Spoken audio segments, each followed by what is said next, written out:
Señoras y señores, bienvenidos al lado más oscuro y técnico de la Fórmula 1. Todos conocemos la euforia de ver caer la bandera a cuadros, el trofeo, el champán, el himno nacional. Pero ¿qué pasa cuando la celebración es una mentira? La historia que les voy a contar hoy no trata de adelantamientos ni de velocidad pura, sino de la implacable rigidez del reglamento. Vamos a recorrer los momentos exactos en los que, tras haber cruzado la meta en primer lugar, ese trofeo fue arrancado de las manos del vencedor. Estos son los casos reales confirmados y dolorosos de pilotos descalificados tras ganar un gran premio. Hola, yo soy Ale, y aquí exploramos historias reales, misterios, ciencia y relatos que despiertan la imaginación. Bienvenidos a Ilusión Narrativa. Iniciamos con el Gran Premio de Gran Bretaña. Piloto James Hunt, equipo McLaren, en la fecha 18 de julio de 1976. Empezamos en el año más cinematográfico de la historia, 1976. La batalla entre Niki Lauda y James Hunt. Brands Hatch estaba a reventar. En la primera curva ocurre un accidente múltiple que involucra a Clay Regazzoni y al propio Hunt. La carrera se detiene con una bandera roja. El reglamento estipulaba que para reiniciar la carrera, el auto debía estar en condiciones de rodar por sí mismo. El McLaren de Hunt estaba dañado, pero McLaren, en una jugada desesperada, repara el auto y lo manda a pista. Hunt gana la carrera ante el delirio del público británico, pero Ferrari, siempre vigilante, protesta. Argumentan que Hunt no completó la primera vuelta del primer inicio y que además recibió ayuda externa ilegal. La FIA tardó 2 meses en deliberar. En septiembre, Hunt fue descalificado.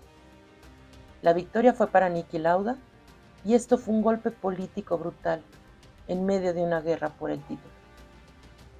Pasamos al Gran Premio de Brasil. Piloto Nelson Piquet. Equipo Brabham Ford.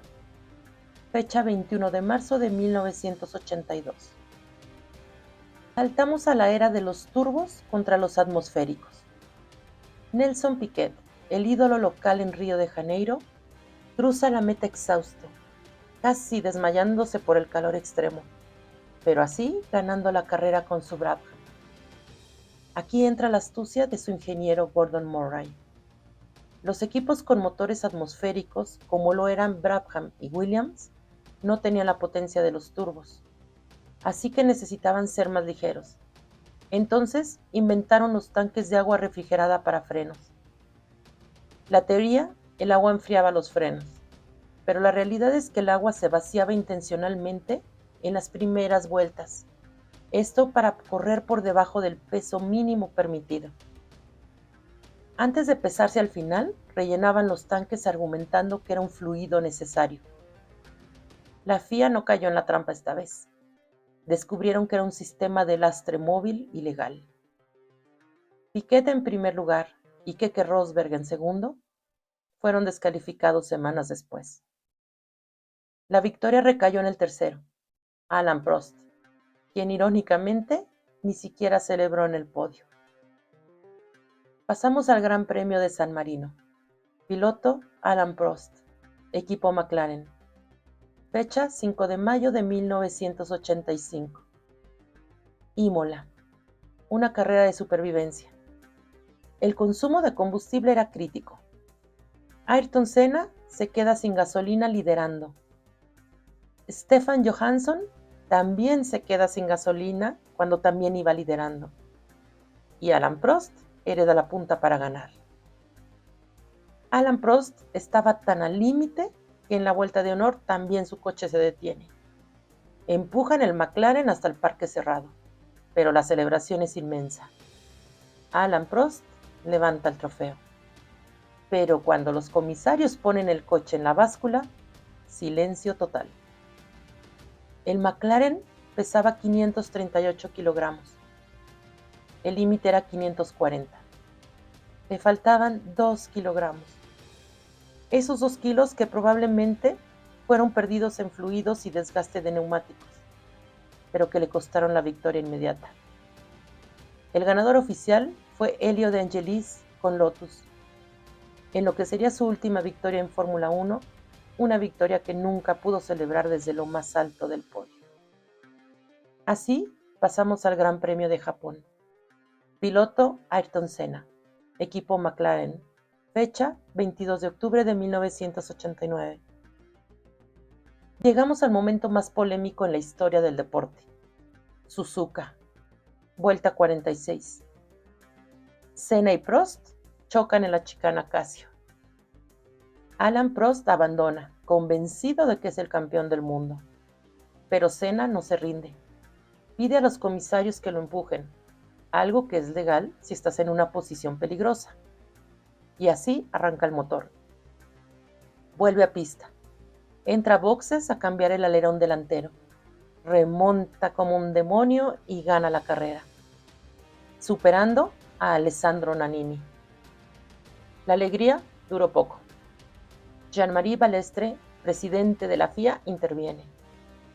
La descalificación no fue por el empujón, sino por cortar la chicana. Argumentaron que Senna no recorrió la distancia completa del circuito al volver a la pista por la escapatoria tras el choque. Senna fue descalificado, perdió la victoria, la cual fue para Nannini, y así perdió el campeonato mundial esa misma tarde. Una decisión que Ayrton Senna jamás perdonó. Continuamos con el Gran Premio de Bélgica. Piloto Michael Schumacher, equipo Benetton, fecha 28 de agosto de 1994. 1994 fue un año trágico y lleno de sospechas. Michael Schumacher domina en Spa-Francorchamps, su pista talismán. Cruza la meta primero, ejecutando una carrera perfecta. Sin embargo, tras la muerte de Senna meses antes, la FIA había introducido una plancha de madera debajo de los autos, el skid block. Esto para controlar la altura. Esta plancha tiene una tolerancia de desgaste del 10%. Durante la inspección técnica, la plancha del Benetton de Schumacher presentaba un desgaste superior al permitido en la zona delantera. El equipo argumentó que el desgaste se debió a un trompo que Michael tuvo durante la carrera al pasar un bordillo. La FIA rechazó la apelación. La madera había hablado. Schumacher fue descalificado y su rival por el título, Damon Hill, heredó la victoria. Pasamos al Gran Premio de Bélgica. Piloto George Russell, equipo Mercedes en la fecha 28 de julio del 2024. Y sí, finalmente llegamos a tiempos más recientes, demostrando que la historia es cíclica. Spa-Francorchamps ataca de nuevo, 30 años después del caso de Schumacher. George Russell hace la carrera de su vida, con una estrategia súper arriesgada, una sola parada. Mantiene a raya a Lewis Hamilton con neumáticos destrozados. Cruza la meta gritando de euforia. Es el rey de Bélgica.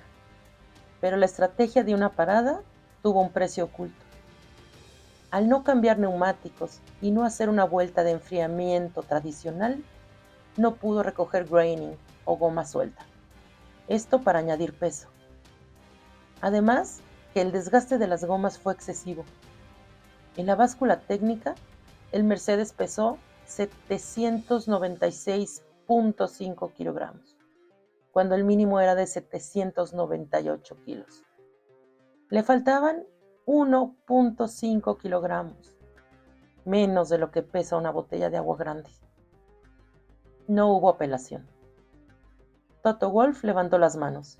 Descalificación inmediata. Así, Lewis Hamilton, su compañero, heredó la victoria número 105 de su carrera. Y no podemos dejar de mencionar este Gran Premio de Las Vegas 2025. Pilotos Lando Norris y Oscar Piastri. Equipo McLaren, el pasado 23 de noviembre de 2025 por la madrugada. Aunque técnicamente ellos no cruzaron la meta en primer lugar, porque esa gloria fue para Max Verstappen en la pista, la magnitud de lo ocurrido hoy encaja perfectamente en esta crónica, porque lo que McLaren perdió anoche no fue solo un podio, sino que puso en un potencial peligro el campeonato mundial. Es el caso más dramático de victoria moral convertida en pesadilla técnica. Y sí, así llegamos el día de hoy, a la noticia que nos ha despertado con un golpe de realidad brutal. Las Vegas, la ciudad del pecado, donde la casa siempre gana y la FIA nunca pierde. McLaren llegaba liderando el campeonato, con Lando Norris y Oscar Piastri cruzando la meta en un sólido segundo y cuarto lugar respectivamente. Puntos vitales que prácticamente sentenciaban el título de constructores y mantenían vivo el de pilotos contra Max Verstappen. Los coches fueron llevados al parque cerrado, las luces se apagaron, los fans se fueron a los casinos. Pero a las 3 de la mañana, el delegado técnico de la FIA, Joe Bauer, emitió el informe que nadie quiere leer.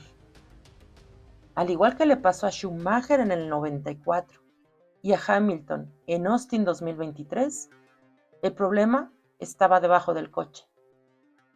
El reglamento técnico exige que el tablón, el skid block, tenga un grosor mínimo de 9 milímetros. Las mediciones láser revelaron la verdad. El desgaste en la parte trasera de los patines de ambos McLaren era excesivo. No fue uno, fueron los dos. El asfalto frío y los baches del strip de Las Vegas habían lijado el suelo de los coches papaya más allá del límite legal. La defensa del equipo sobre baches inesperados no sirvió. La regla es binaria. O cumples el espesor o estás fuera. Resultado: descalificación doble inmediata.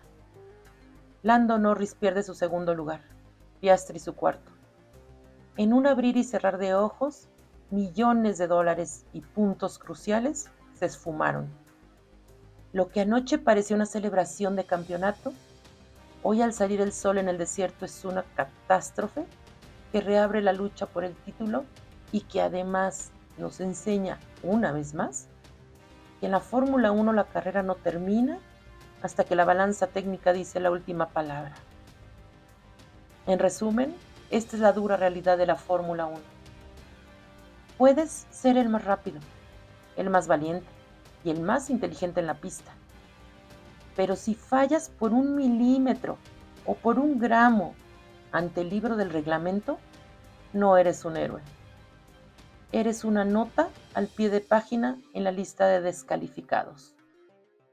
Porque como reza el viejo dicho del automovilismo, para acabar primero, primero tienes que acabar legalmente. Muchas gracias por acompañarme a otra de nuestras historias. Yo soy Ale y te invito a que dejes tu comentario de qué opinas de este maravilloso deporte como es la Fórmula 1. Suscríbete y déjame tu like para que podamos continuar juntos disfrutando de estas maravillosas historias aquí en Ilusión Narrativa. Hasta pronto.